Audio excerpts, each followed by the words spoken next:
All right, welcome to the balance. My name's Tom Marquis. I am the guider of this ship on a Saturday, and I got it right this week. Last week, if you remember right, I said Saturday drive, and it was on a Sunday. But hey, that's okay. Or maybe it was a Monday. I don't know. But we definitely got the right day.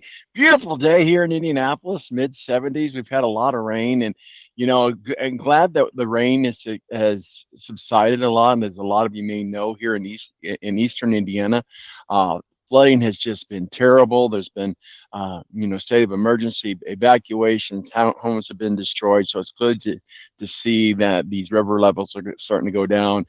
So that's a sad note, but the good note is a positive note is we're here on the balance, and we're going to be talking some NFL today. It is preseason week number 2. Ed Kratz, beat writer for the Philadelphia Eagles and SI.com, joins us, our official NFL contributor. Happy Saturday to you. How are you? Yeah, happy Saturday to you. I'm glad the sun is shining for you, and Yeah. hopefully things are drying out a little bit for you out there. Yeah, it's been true. I don't know if you've seen it on the news or whatever, but man, it's just been a terrible flooding event to these, because you get the White River, you got the Wabash River, of course you got the Ohio River. All of those all combined between the south and southeast part of the state. So it's been crazy. They said that part of the state received 3 months worth of rain in like 2 weeks. Oof. It's unbelievable, unbelievable. Yeah. So anyway, positive note. So let's talk a little bit before we get into everything. Nick Chubb decides to say, "Hey, it is time for me to retire after my NFL career." He was with the Browns most notably. And his quote on his Instagram: "Today's the day I've been avoiding for a while. 12-year-old me could have never imagined this day, and 30-year-old me is wondering where all the time has gone. I've known for some time now, but I finally am ready to share, and I'm done with playing football. I wanted to end my career with a healthy note along with a winning season, and I was able to do that. At the beginning of this journey, I made many promises to myself. The number one promise I made is that I would always stay true to who I am and never forget the things that made me me. The promise that meant always that promise meant always being the hardest working person, no matter where I was or what circumstances were, and that started in Cleartown, Georgia." Nick Chubb calls it quits. And by the way, our good friend Adam Jividan, our college football partner in crime, big Browns fan, said that Nick Chubb was his favorite all-time player with the Browns. So Ed, tell me a little bit about what your thoughts about the retiring of Nick Chubb. Yeah, I thought, reading his statement there, I saw too where he said that health is the real wealth, and Mm-hmm. no That's truer good. words have been spoken. Yeah, when you're an NFL player, and sometimes these guys unfortunately hang on a little too long until it's too late, and they jeopardize their future. So hopefully, he gets out at the right time. He's still able to walk in 10 years or 20 years, whatever it is. But, Right. He suffered some pretty gruesome knee injuries, Yes. including Yes. the one, I think, 3 years ago. We all saw it. I think it was on a nationally Oh, televised it was horrific. game. Yeah, it was. So I didn't think he'd come back from that. But, I like Adam Jivden, man. I like Nick Chubb. I don't pay a whole lot of attention to the Browns. They're not even in the National Football Conference where the Eagles play, but I liked watching him run. I mean, he was like a little bowling ball, very compact. Was he 5'11", 225, and he was strong, he was fast, and I think those knee injuries kind of took their toll the last couple of years on him. But this was a guy that could have been on a Hall of Fame trajectory. Came into the league as a rookie and had over 1,000 scrimmage yards, passing and receiving and running, and then I think he had 4 straight 1,000-yard seasons. So, this was like a little Derrick Henry type of player to me. Oh, It was yeah. like Henry Light, the way he ran. And, Henry has been fortunate enough to stay healthy through most of his career, and he's 33 now and still going strong. But, these knee injuries, and that's what happens. The shelf life for a running back is pretty low. Probably 29, 30 years old is when a lot of them retire, because the hits and the injuries and the nicks and the aches and the pains, they all catch up to you. So it's going to be sad not to see him play, but good for him for hopefully getting out in time where his future won't be in any jeopardy in terms of, probably need knee replacements at some point, I'm sure. But hopefully that's it, and he'll be able to live a good, solid life from here out. Well, he certainly did me well on fantasy football for a few years. So yeah, good to see him go. He was a good role model as well. And who knows? I mean, will he be a Hall of Famer first round? No, but will he be a Hall of Famer? Maybe. So we'll see how time is the teller of all time. Let's talk about the Philadelphia Eagles. Obviously, they've been prepping for the Philadelphia Eagles. The Eagles are at New England. I don't think you went out there. Correct me if I'm wrong. But the New England Patriots are playing the Philadelphia Eagles.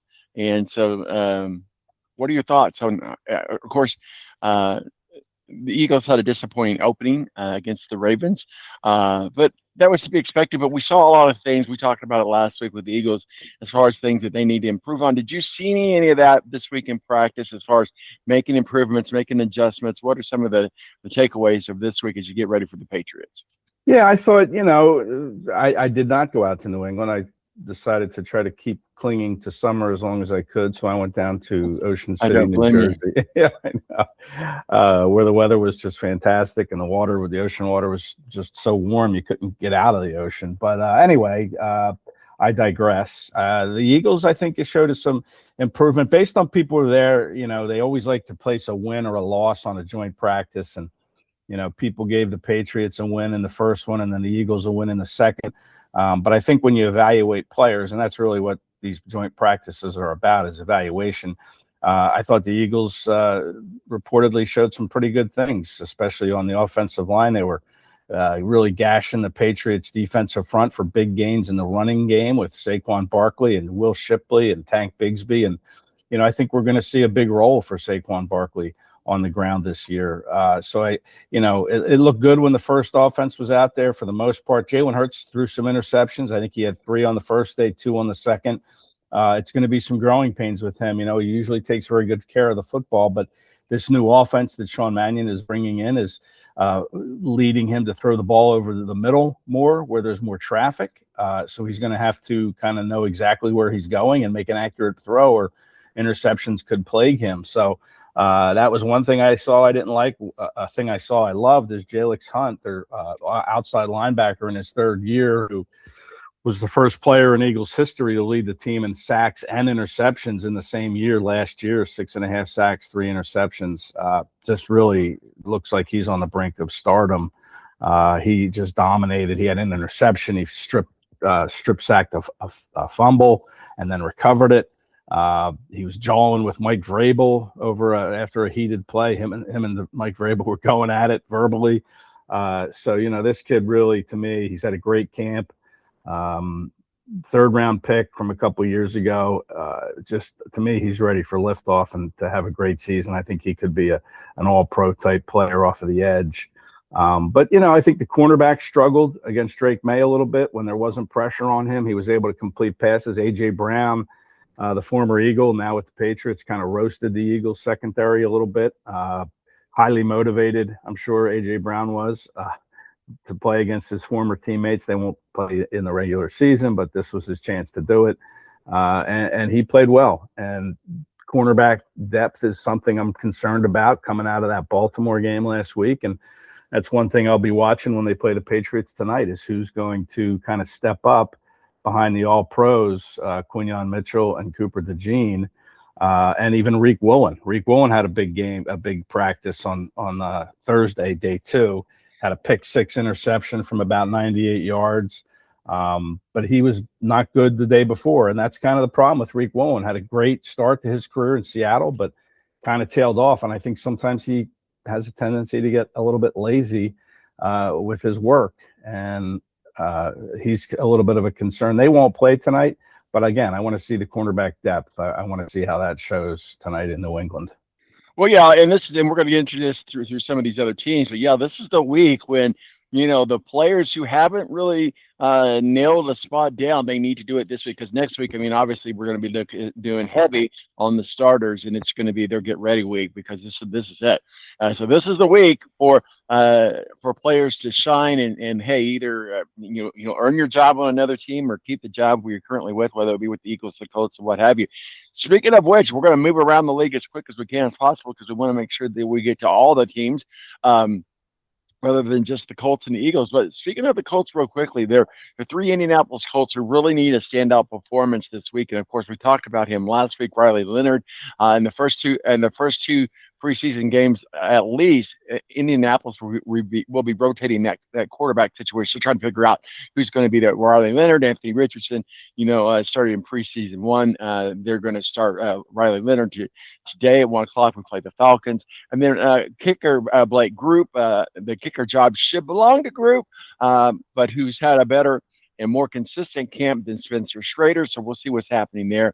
And of course, wide receiver Colin Owen. The Colts wide receiver room, it needs a big shakeup. So we'll see what happens. And of course, we just signed Keelan Allen, obviously superstar, only for a 1-year deal though. So we got to use and abuse him, if you will.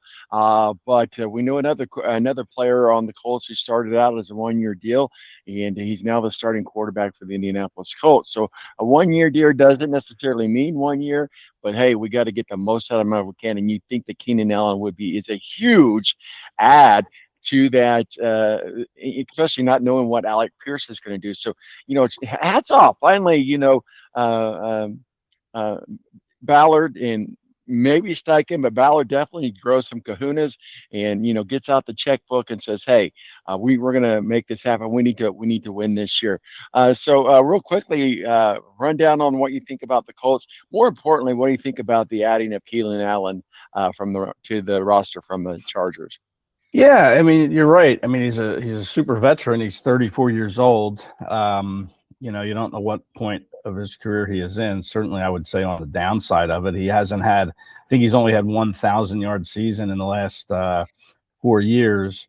But that doesn't mean he can't help and be productive. And I would expect he would be helpful. I'm sure Shane Steichen will figure out a way to use and abuse him, as you say. I'm sure he'll see plenty of action and plenty of targets. And you just hope that, he can stay healthy.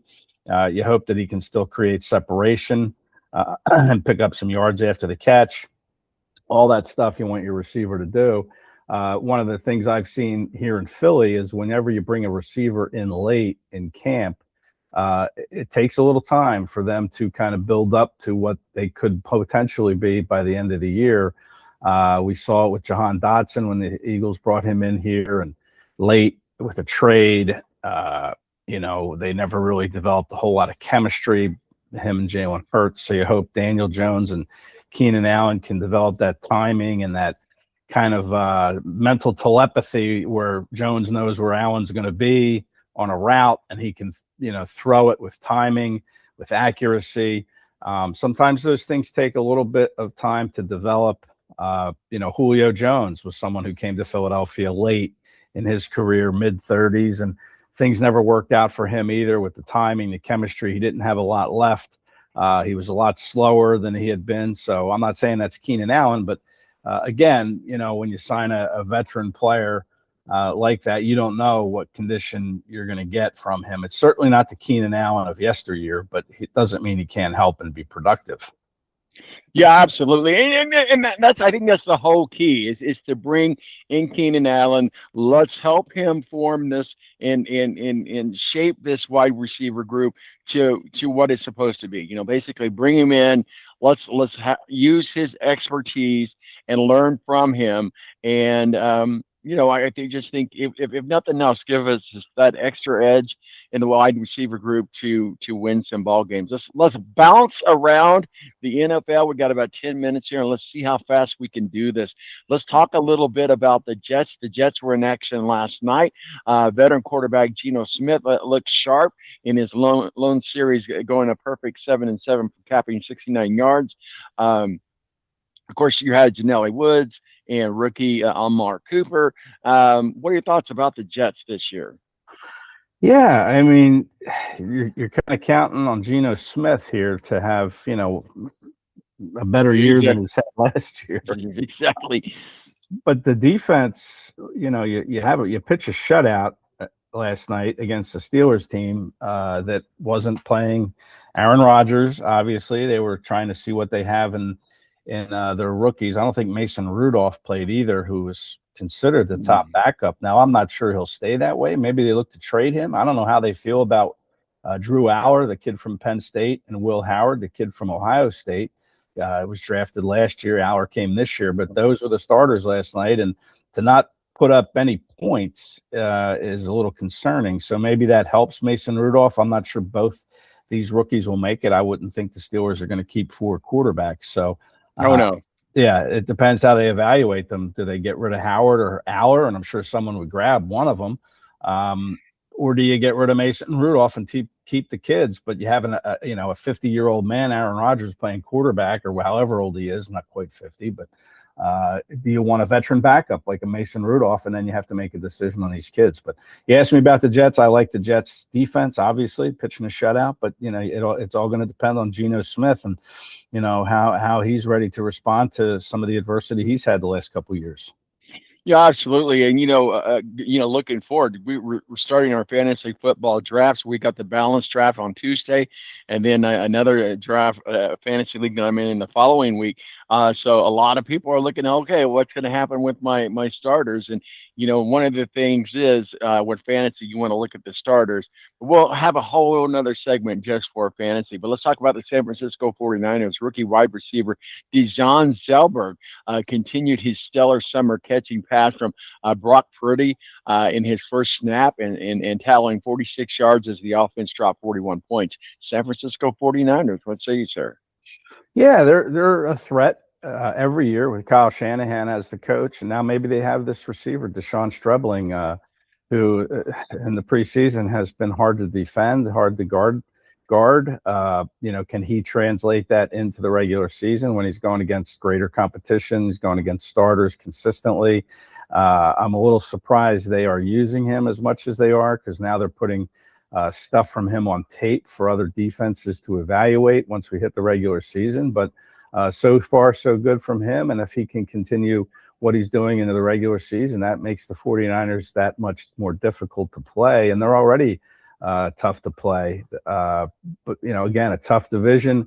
So you got the reigning Super Bowl champs there, the Seahawks, and I think the Rams are certainly a team that's been talked about a lot. So it's a tough division. But if Stribling can keep playing like he is, then that gives the 49ers just one more piece to the puzzle that might put them over the top. So, you mentioned the Jets beat the Steelers 17-0. We didn't see anything about Aaron Rodgers. I'm going to talk a little bit about Aaron Rodgers, and Aaron Rodgers has certainly developed to his own diva personality over the years. But basically, he said, that the reporting on him, and is specifically reported and pointed to ESPN and other major outlets, but he said the reporting on him has just been basically BS, and I summarized that in a very polite way. Is he right? Is he wrong? Or are people really just? I'm done with Aaron Rodgers. He's a good quarterback, and he has certainly proven to be one of the best in the league. But if he has gotten to the point where he cannot take criticism from major outlets, I just don't understand a guy of his maturity would even take the time in an interview to just lay out and just say, hey, stop picking on me, everybody. I'm Aaron Rodgers, for God's sake. Yeah, I know. You're right. You would think you'd be old enough and mature enough to just kind of let that slide off your back and focus on what's important, and that's, winning football games. But, Rodgers said he was going to retire. He really contemplated retirement after last year. He had a bad year, very Aaron Rodgers-like year. But listen, he's in his early 40s, I think. So, what does he have left? I'll tell you what, the Steelers need to have great play from their offensive line to let Aaron Rodgers try to recapture whatever it was he had early in his career. He does have a quick release. I think he still has that. I think he still has accuracy. They brought in your receiver, Michael Pittman, I think, in the offseason from the Colts to kind of bolster that receiver core.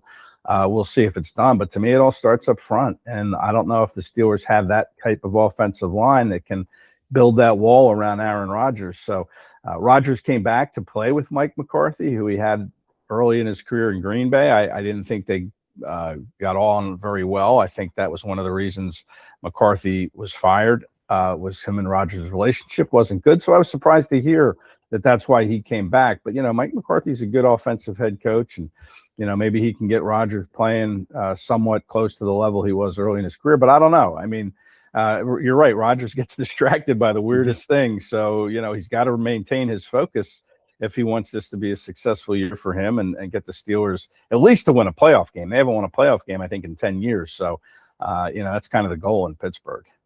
Well, let's move on over to my grandkids' favorite team, the Panthers. My grandson now plays for the Panthers. Yeah. Pee Wee football, by the way. It's fun to watch them play Pee Wee football. I was talking to my son about what position, and they're like, they're kind of just letting them play and figure out what's the best position for them. So we'll see where he ends up at. He's pretty quick, and he's not a big fella. So I would say he's going to be somewhere in maybe special teams or wide receiver, maybe. I don't know. It's fun to watch these little kids get out there and play. And so he plays for the Panthers. So they did a raffle tickets. So I bought some raffle tickets for a fundraiser for the Panthers. But I'm going to the grown-up Panthers, 34-17 over the Jags. Is there a second starting caliber inside linebacker in the roster? Carolina didn't play David Lloyd, so Trevin Wallace and Clara, both started Friday. Neither defender has gained an advantage in their position in the battle this summer. But, similar to tight ends, it wouldn't be surprising if the Panthers search for a veteran, a free agent linebacker before or after the cut deadline next week. The Carolina Panthers, an inside favorite team of mine, but I enjoy following them. But they beat the Jaguars, which the Jaguars in the AFC South. We'll see what they do in the running back position as well. But what are your thoughts? Well, the Panthers and the Jaguars since they played last night. Yeah, it was encouraging for Bryce Young.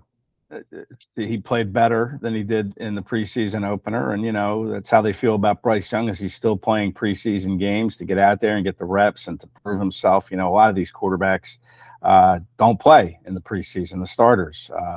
So, it was encouraging. It was encouraging outing for Bryce Young. And, just a couple things, he's developing the chemistry. I want to say this. He developed the chemistry with Ted McMillan. Seems like that's going to be a nice 1-2 combo as you go through. And of course, the Panthers are defending champions of the division. They won the division last year with, I think, an 8-9 record or 9-8 record. So, I don't know if that'll happen again this year, but I like the Panthers. Maybe they need a linebacker. I don't know about that, but certainly encouraging performance from Bryce Young. And that's what you need from him, is you need consistency this year if you want to keep, if you want to win another division title. So I'll say this. If you're a fan of the Panthers, my friend wrote a great book on Sam Mills called Just Give Me a Chance to Fail. Sam Mills, what an amazing story he is. And he still left a legacy in Carolina of keep pounding that motto that they have down there. And it's just a really, really well done, well researched. Took him 3 years to research the book. And it's about Sam Mills, the great linebacker down there. However, nobody gave him a shot, 5'9". He got cut by a bunch of teams, kept at it, story of perseverance. And I think you'd like it. I think your son would like it if they're Panthers fans. So that's what I'd recommend. Just Give Me a Chance to Fail by Paul Domowitch, a good friend of mine who wrote the book, did a great job with it. But it's a really well done story on Sam Mills. Well, nice. Well, I'll have to check into that. Absolutely. Thank you for the information. One more game to get to. We saw the Packers and the Broncos meet yesterday. The Packers beat the Broncos. Broncos were at home. We've already talked a little bit about the Packers and what they have to do. The Broncos. What would they decide to do at safety in an attempt to add some experience behind starting safety Tamala Hogava, Brandon Jones? The Broncos signed veteran safety Taylor Rapp this week. Rapp's arrival indicates that the Broncos want to bolster the depth chart on defense among the reserve safeties, Devon Key, and all pro special teams. So the Broncos are beginning to stack some things up. They got a game coming up next week against the Minnesota Vikings. They'll be there on August 28th. But what are some of the takeaways we got from the Broncos last night in their loss to the Green Bay Packers? Well, after saying that a lot of starting quarterbacks don't play in the preseason, here's a game where both starting quarterbacks worked for a couple series. Jordan Love with the Packers and Bo Nix for the Broncos, and I think that's the takeaway is Bo Nix playing. I think for the first time since he broke his ankle last year in the playoffs, and he played well. I think he was 6 for 9. Had 2 touchdown drives, 76 yards passing. He hit their new receiver addition, Jalen Waddle, for a big 35-yard catch and run to get the ball, up on the other side of the field. And he had a nice throw to R.J. Harvey on a 21-yard touchdown pass. So Bo Nix, I think, is the big takeaway for me from this game is the fact that he's back out there. He looked healthy. His ankle looked fine, and he performed pretty well. So, this Broncos team, even though they didn't win, they're still going to be a dangerous team in the AFC. There's no question about it. And, I think Bo Nix's health is going to determine how far they can go. Well, we got a lot of teams in action today. We got the Commanders at the Lions, the Bills at the Browns, the Falcons here in Indianapolis, Baltimore at Minnesota, New Orleans at the Rams, New York Giants at the Miami Dolphins at 4:00, the Bears at the Cincinnati Bengals. Your Eagles are at the New England Patriots. Of course, we've already talked about that. The Kansas City Chiefs. That's my other team. My grandson and son-in-law, daughter are all Kansas City Chiefs fans, and they play at Tampa Bay. Don't look for much of Patrick Mahomes or anything tonight there in Tampa Bay. And you got the Cowboys and the Arizona Cardinals late night tonight if you want to stay up at 10 o'clock for that game. And tomorrow you got the Seattle Seahawks at Tennessee Titans. Ed Kratz, any final words of wisdom for us before we got to wrap it up and put a bow on it, sir? No, we're getting closer. This is week 2 of the preseason. Then, of course, next weekend it comes to an end, and teams will start making their cuts and getting their 53-man rosters in shape. You'll see some movement with, players joining other teams who get cut. It's always interesting on the final cut down day who teams decide to release, and then they start building their practice squad. So we only have, one more week of practice football, so to speak, and then we get started for real 2 weeks later after Labor Day. It's a late start to the season, which means, the Super Bowls are going to be on Valentine's Day this year. So, plan accordingly, fellas. That's right. There you go. Your sweethearts. But yeah, that's it. I mean, I'm looking forward to the start of the year. This is the last week of camp. I think there's a couple days of practice and then the final preseason games. And then, we wait 2 weeks and roll from there. We're ready to go. And like we said, this coming up week is the Balanced Fantasy Draft. We got a full roster. So, unfortunately, if you guys did not get in, you just didn't get in. You'll have to try next year. But we got a full roster. Tuesday night is the Balanced Fantasy Football Draft. And then, of course, fantasy football drafts going on all this next week. Guys, we still got some more drops to happen. Yeah, coming up next. The next drop will be with Derek Vance of the Push to Pass podcast. Guess what? IndyCar is in D.C. For the 250 Grand Prix. Of course, celebrating America's 250th anniversary. Take all your politics and just throw it out the window. Enjoy the fact that for the first time ever, and probably for the first time the rest of our lifetime, we're going to see IndyCar race in the streets of D.C., going past the White House, the Washington Monument, the Smithsonian, and all the major monuments there in a 9-turn street course there in Washington, D.C. That is going to be exciting. So we're going to be talking about that with Derek Vance, Push to Pass podcast. Also, NASCAR is in Loudon, New Hampshire for the Lobster Trophy, and it's a real live lobster. So that's always fun to talk about. And, of course, college football talk with Adam Jividen as well. We'll be doing that tomorrow, NASCAR and college football tomorrow. So we still got a lot of action. And remember, YouTube is where we're keeping everything now, although you can find this on any place that you get a podcast.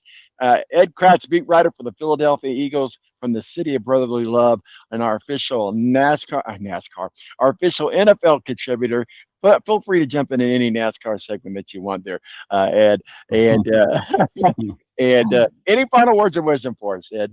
No, not really. I hope your fantasy draft goes well, it We'll might be see. nice to see you win one there, Tom. I like to see you finish on top, but good luck with that. Yeah, absolutely. I mean, sometimes I do well, sometimes I don't. The Right. thing about that's different this year is all the main outlets that help people prep for the draft has now incorporated AI. So that said, maybe AI can help me. Maybe AI could be a little bit smarter in the draft for me. So we'll see if the adding of AI is actually a help or a hindrance to me. So AI. It is. You just think about how fast it came. I know I'm off topic here, Ed, but do you use AI in help of research and writing and your stuff? Do you use AI as a tool at all? Well, no, I don't. I mean, I'll Google information, and I think it's AI that kind of spits out what is available, and Right. sometimes I trust it, sometimes I don't. Oh yeah, Um, you always got to fact check AI. right, Not always exactly, right. exactly. I know my son just built an app that using AI as part of it. It's a transcription app that is very good, and I've been using it with the Eagles, and my friends love it. The guys that are working with me, and I think he's going to put it on the App Store for sale. But he built it out Nice. using AI as one of the components of it. And I know there are transcription apps out there, but this is very unique. It puts it all and it breaks it down very well. It's not one big block of type that comes in like Otter tends to do. It does a good job with the names and the slang words that players tend to use. So it's a really good app, and I've started to use it, and it just works out great. It translates right to your laptop, so you don't have to sit there and transcribe the players' interviews yourself. But AI is a part of it. He was telling me how he did. I asked him how long it took him and this and that, and he told me, and he said AI does have a bit to do with it.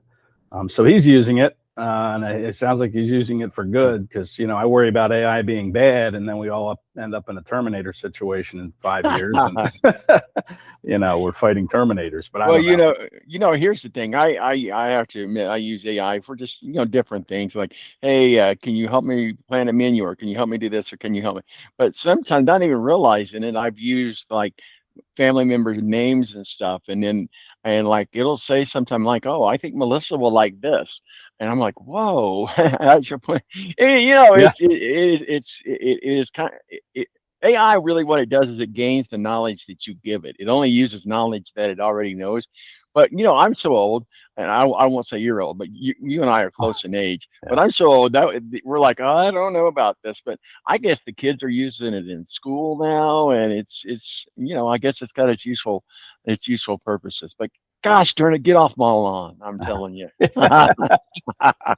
All right, Ed, we appreciate you as always. We'll catch up with you next week. I hope you have a great day. All right, buddy. You too. Good luck with the draft. Thank you. See ya. See ya.